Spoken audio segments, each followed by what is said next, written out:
Agora, os militares estão investigando 3 novos objetos voadores não identificados, que foram derrubados nos últimos 3 dias, incluindo um objeto cilíndrico a cerca de 12 mil metros sobre o Alasca, o segundo objeto em uma altitude similar sobrevoando o Canadá, e o terceiro objeto que foi derrubado no estado do Michigan, a uma altura de 6 mil metros. A ABC News confirmou que o caça F-16 atirou um míssil contra o OVNI e errou. Porém, na segunda tentativa conseguiu derrubá-lo. O objeto estava sobre o lago Huron. Mas, será que essa é a primeira vez em que OVNIs aparecem em Michigan? O que vocês estão prestes a ouvir são relatos sensacionais e bizarros que ocorreram em 1994, no estado do Michigan, Estados Unidos. 8 de março de 1994. Numa noite muito clara, Cindy Pravda estava ao telefone com uma amiga quando, ao olhar pela janela, nota umas luzes.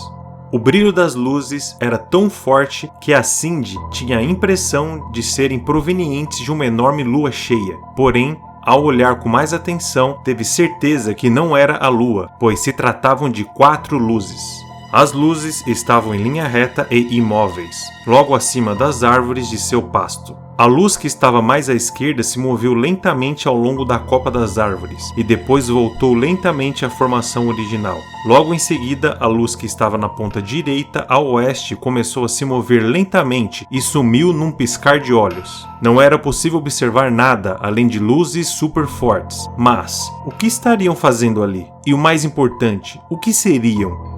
Cindy passa cerca de meia hora observando as luzes e falando com sua amiga ao telefone.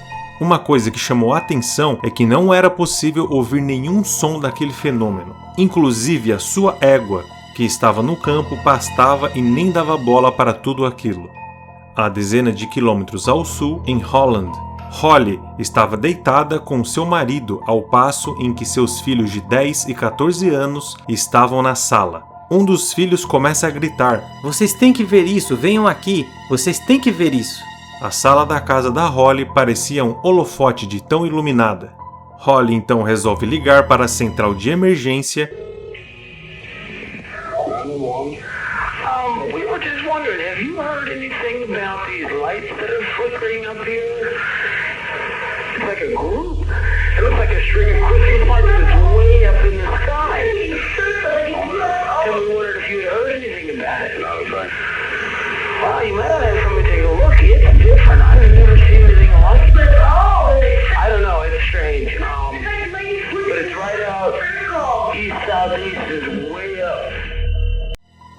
Inclusive, era possível ouvir as crianças gritando ao fundo. A família então resolve sair da casa para ver melhor tudo aquilo que estava acontecendo. E foi possível ver que existia algo ali que possuía uns 90 metros. Estava ali do outro lado da rua e não estava fazendo nada, além de se mover super lentamente. Não parecia ser um dirigível nem um avião. Na verdade, não parecia com nada que Holly vira. Parecia ser todo cromado e possuía uma forma cilíndrica. O objeto estava voando em círculos, não parecia possuir janelas nem nada do tipo, e algumas luzes fortes saíam debaixo daquele objeto. Naquele momento, eles sabiam que aquilo era um OVNI.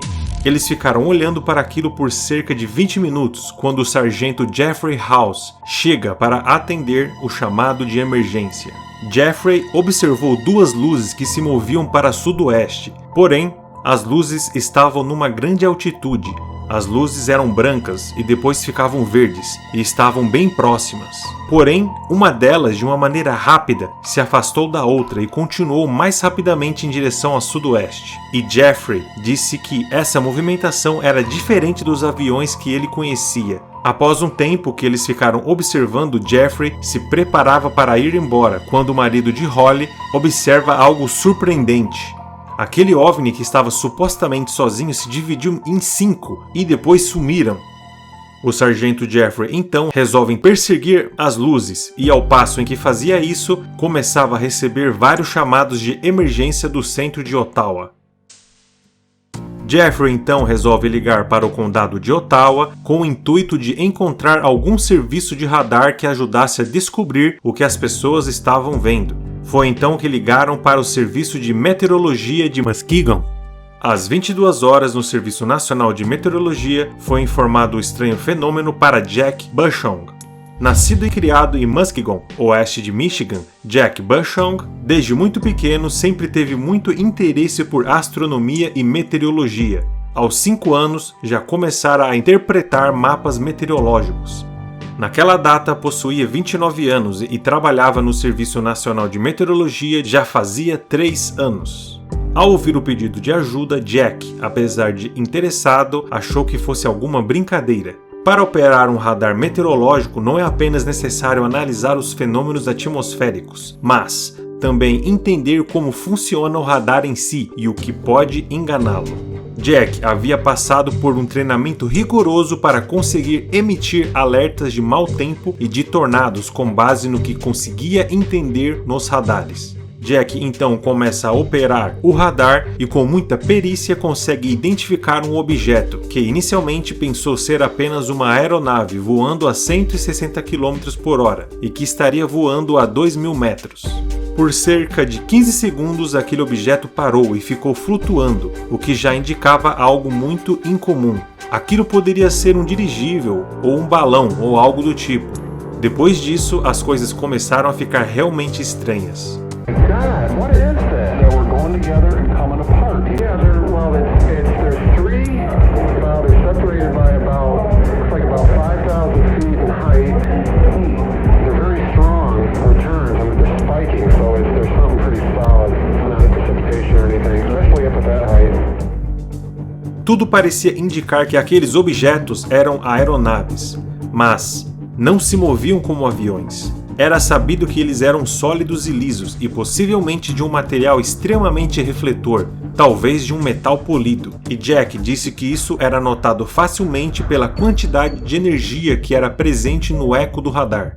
No radar, o objeto ao norte pulava 35 km e pairava. Logo depois, outros o seguiam e saltavam mais 35 km, formando assim novamente um formato triangular. Após isso, pairavam por alguns segundos.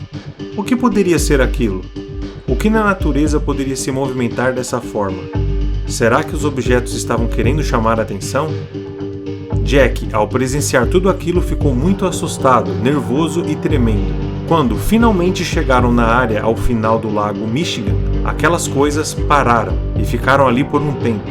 Jack os observou por cerca de 2 ou 3 horas, e nesse período, Jack observou que eles se encontraram com dezenas de outros, e eles faziam movimentos realmente incríveis. Começavam numa altitude de 1.500 metros e aí alcançavam 17.000 metros numa questão de segundos. Nenhum avião era capaz de fazer tudo aquilo. Num certo momento, os objetos se moveram cerca de 35 km do lago Michigan em cerca de 1 segundo, ou seja, 126.000 km por hora. Nessa velocidade seria possível voar de Nova York a Los Angeles em 2 minutos. O que seria isso? Algum erro no radar? Existe um fenômeno chamado de superrefração do feixe do radar. Porém, Jack descartou este efeito, por conta da movimentação e velocidade dos objetos, além de Jack ter elevado em muitos graus a antena para eliminar esse tipo de efeito. Aquela área aonde os OVNIs estavam era a única área sem gelo, era um ponto de encontro sobre as águas. Os objetos vinham de várias direções. Após um tempo, Jack continuou vendo os objetos até que foram sumindo um a um.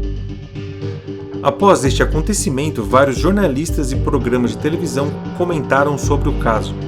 Foram mais de 300 testemunhas em uma única noite. Não foi só apenas na parte oeste do estado. Michigan possui 82 condados e 42 deles registraram avistamentos de OVNIs naquela fatídica noite de 8 de março. Não é possível dizer que nada ocorreu naquela noite. Um aparelho de radar registrou algo que era incontestável. Muitas pessoas duvidaram de Jack, e ele não queria esse estigma, ainda mais sendo cientista. Ele não queria que achassem que ele era um doido. O Serviço Nacional de Meteorologia não queria ser conhecido como um centro de relato de OVNIs. Então, eles tentaram abafar todo o caso e começaram a dar todo tipo de explicação para o fenômeno, e pediram para que Jack não desse entrevistas e nem conversasse sobre o ocorrido. Jack ficou muito preocupado com tudo aquilo, pois trabalhara a vida toda para obter aquele emprego. Um dos supervisores aconselhou ao Jack que ele saísse de Michigan. E 5 meses após o acontecido, Jack saiu de sua casa em Michigan e se mudou, e foi trabalhar em um novo posto em Atlanta, Georgia. Apesar de ter se mudado e tudo mais, Jack ainda continuava com o sentimento de dar o troco por tudo aquilo, pelas piadas e pela situação. Aquele evento tinha realmente mudado a vida de Jack.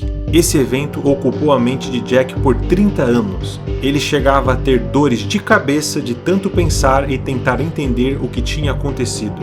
Após 22 anos de trabalho no Serviço Nacional Meteorológico, Jack se aposentou em 2016. E, em 2021, volta para Michigan para investigar sobre o que ele tinha visto há 30 anos atrás. E foi estudar sobre vários relatos, entre eles, um chama bastante atenção. No mesmo momento em que Jack estava vendo o radar, um jovem casal decidiu acampar bem próximo ao lago. Depois da meia-noite, a esposa acordou e viu uma enorme torre de água. Os dois disseram que parecia uma enorme cachoeira que ia do mar até o céu e possuía uns 6 metros de largura e possuía iluminação por cima e por trás. E o casal estava olhando na direção de Chicago para sudoeste. E eles ficaram tão apavorados que só pegaram alguns pertences e correram o mais rápido que podiam. O interessante é que essa narração bate exatamente com o que Jack vira no radar das 11 da noite até bem depois da meia-noite. No mesmo lugar, ele viu alguma coisa que estava a 2.000 metros de altitude, então deve ter sido uma enorme cachoeira. Qual seria o interesse pela água? Por que estariam ali? E o que estariam fazendo? Até o momento, Jack segue ouvindo relatos e tentando entender o que aconteceu. Como será que ele reagiu aos últimos eventos?